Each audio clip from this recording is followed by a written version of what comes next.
A arquitetura é a mais complexa das artes. Essa é uma frase do famoso arquiteto Rui Otaki. E hoje eu recebo no nosso programa o arquiteto Lício Navarro. Lício, muito obrigado por participar do nosso programa. Eu que agradeço pelo convite e na participação. Lício, como surgiu essa paixão pela arquitetura? Começou de onde? Desde pequeno sempre gostei de desenhar à mão livre. E como diz Niemeyer, nosso grande mestre, ele fala assim que o arquiteto tem que saber desenhar artístico para desembaraçar a mão.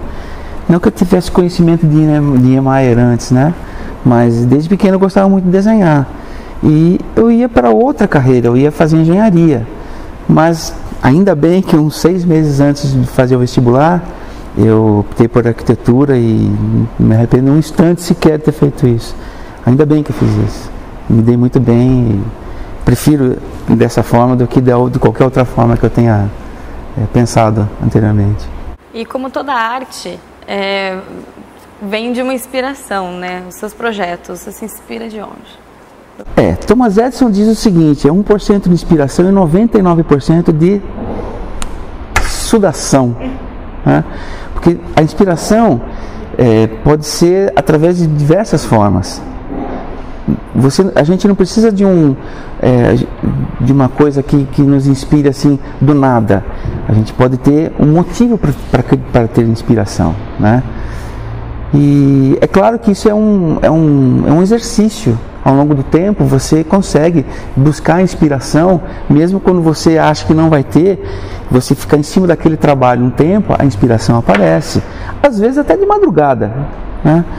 Tem bloquinho do lado ali, anota. Às vezes eu levanto, eu vou passear pela casa, anoto o que está acontecendo, desenho até num papel toalhinha de papel, a gente desenha uma ideia, no dia seguinte desenvolve aquilo, né? Mas a inspiração é uma coisa que você tem que buscar, não é simplesmente, vou ter agora uma inspiração. Você tem que buscar ela, né? É um exercício de busca de inspiração. Entendi. E você está com um projeto de reurbanização de uma área dentro de um centro histórico aqui em Itu, é isso? Sim. Me explica um pouquinho mais sobre isso. A preocupação de que Itu é uma cidade histórica. E então ela tem uma conformação, Itu é de 1610, né? Então ela tem uma conformação histórica, ou seja, ruas estreitas, casarões antigos. Ele tem toda uma característica disso que tem que ser preservada e que tem que ser utilizada como turismo, né? E a área central da cidade, no meu modo de ver, está precisando ter uma reurbanização em alguns pontos. E eu escolhi um ponto que é muito importante para a cidade, que é uma área do mercado municipal, onde a gente está pensando em reurbanizar essa área, dar uma nova classificação nessa área, né? Preservação histórica do mercado municipal, que tem 100 anos, pouco mais de 100 anos, e o entorno disso também, né? Com a colocação de coisas novas para a cidade. Lício, falando agora sobre arquitetura moderna, novas tendências, o que você tem de conteúdo para falar para a gente? Eu não gosto muito de usar o termo moderno, né? Por questões pessoais, mas modernismo, por assim dizer, a semana de 1922, que entrou com esse modernismo. Eu prefiro falar atual ou contemporâneo. Justo. Logicamente, o momento histórico só vai ser classificado daqui a algum tempo do que está acontecendo hoje. Mas o que a gente sente é que existe uma certa industrialização, início de uma industrialização no Brasil. O Brasil está muito atrasado em termos de industrialização, de construção, em relação a outros países, como o Japão, a Europa, os Estados Unidos, né? Existe pouca industrialização no Brasil.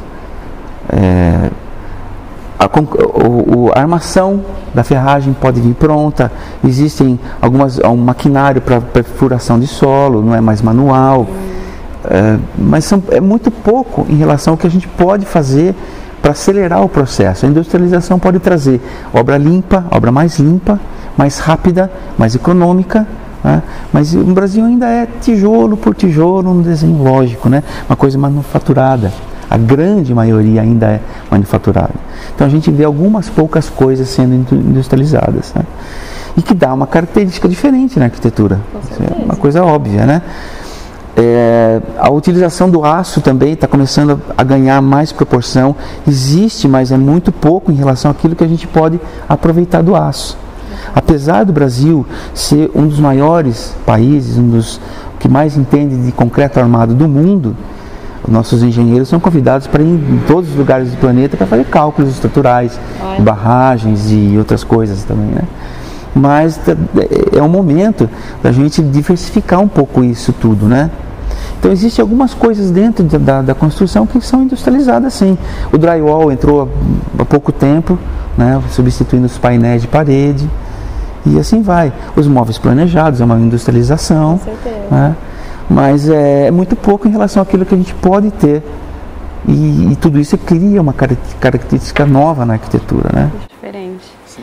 Lício, por exemplo, eu sou totalmente leiga nesse assunto, né?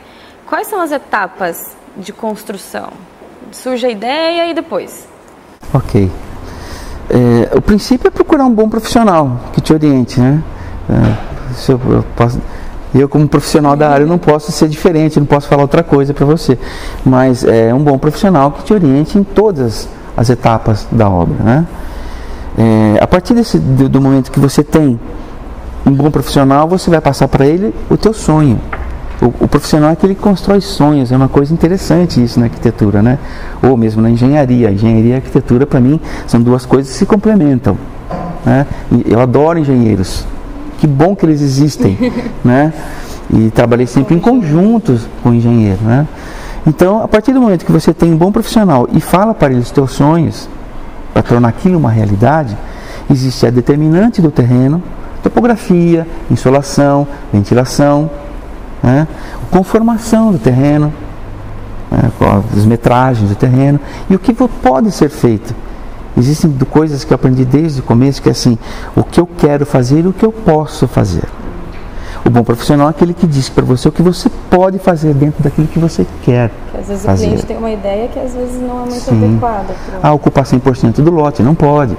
Existem algumas posturas municipais, ou mesmo na lei da sanitária, que você tem que deixar espaços vazios para ventilação, para iluminação, né?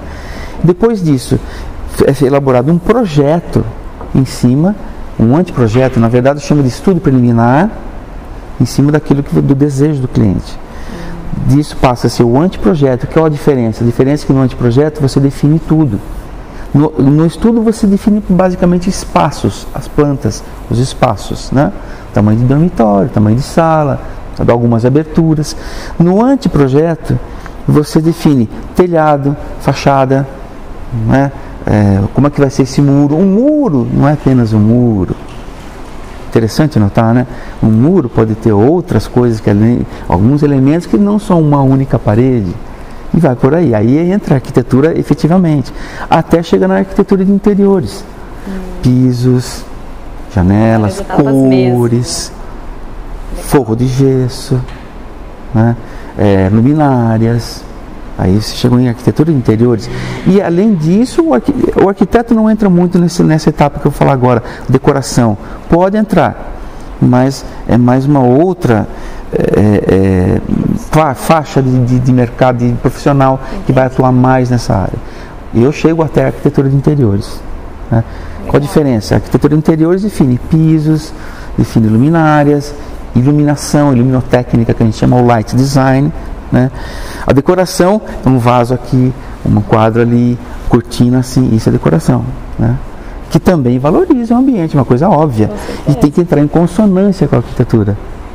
E depois o paisagismo também é uma coisa que... Tem sentido, né? Tem que caminhar tudo. Exatamente. Eu costumo dizer o seguinte, tem que falar uma única língua.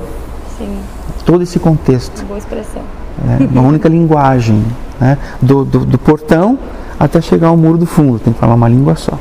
Que é o mais interessante, senão fica uma miscelânea de contextos aí, né?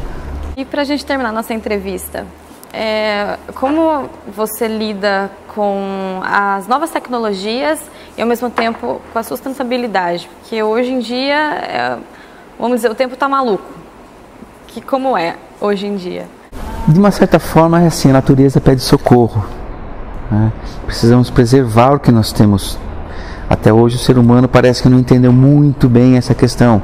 A água está acabando, O ar está ficando difícil de respirar por uma série de questões. Existe então uma preocupação na preservação da natureza. E de pouco tempo para cá, não posso tão pouco assim, mas relativamente pouco tempo no uso disso tudo, existe uma preocupação em utilizar de forma mais limpa as nossas energias. Por exemplo, captar água de chuva, armazenar e utilizar aquilo em lugares que a gente pode utilizar, que não precisa de água potável, vamos dizer assim. Mas utilizar essa água, porque ela ia toda para o ralo, ia tudo embora. O sol é uma energia limpa. Então, as placas fotovoltaicas estão entrando com tudo no mercado. Existe ainda muito tempo para ser usada largamente, por questões de custo, por questões de tecnologia ainda engatinhando, E, enfim, tudo isso pode ser utilizado dentro de uma obra, mas eleva-se o custo da obra. Quando eu quero reaproveitar água de chuva, eu preciso ter encanamentos diferenciados. Isso aumenta um pouco o custo da obra. Quando eu quero utilizar uma célula fotovoltaica, eu preciso ter a célula fotovoltaica, local para instalar a célula fotovoltaica e fiação diferenciada da rua, por exemplo. Então tudo isso precisa fazer um acerto ainda para ser largamente utilizado. A partir do momento que for largamente utilizado, isso cai o custo. Aí fica vantajoso.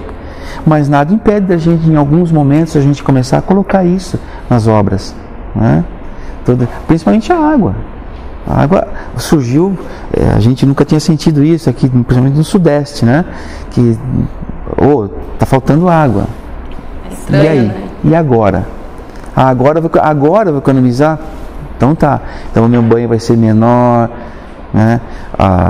enfim, eu não vou lavar calçado. Alguns ainda fazem isso, por falta de consciência, mas porque a água era muito barata, existia muita quantidade, então fica fácil de usar, vamos gastar, E hoje já não tá, a maioria já está começando a entender que não é bem assim, a natureza é finita, então a gente vai precisar conviver com ela e não brigar contra ela.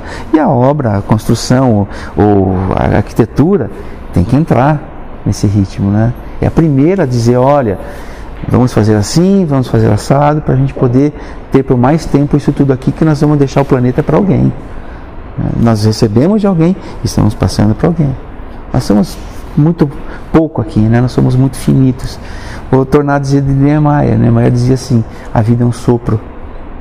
E ele tinha razão, ele morreu com 104. Olha, e para quem está procurando um arquiteto, faça seus contatos para o pessoal de casa. Telefones 4022 2365 é o fixo, 011, prefixo 011, o celular 98948 8874, Facebook Lício Navarro Arquiteto, site www.licionavarro.com.br, e a gente vai procurar fazer o melhor possível para resolver o problema, para poder fazer uma arquitetura ótima para você. Lício, muito obrigada pela participação, adorei o nosso bate-papo, não conhecia muita coisa, descobri muita coisa bacana e espero que o pessoal de casa tenha se divertido também com o nosso bate-papo. E eu agradeço a oportunidade para poder esclarecer alguns pontos. É claro que se a gente esclarecer tudo vai demorar uns 2 anos e meio a 3 anos, mas eu agradeço pela oportunidade. Muito obrigada. Obrigado. Eu queria agradecer também a Delano, da cidade de Itu, que cedeu o espaço para a nossa gravação de hoje. Nós voltamos já, não saia daí.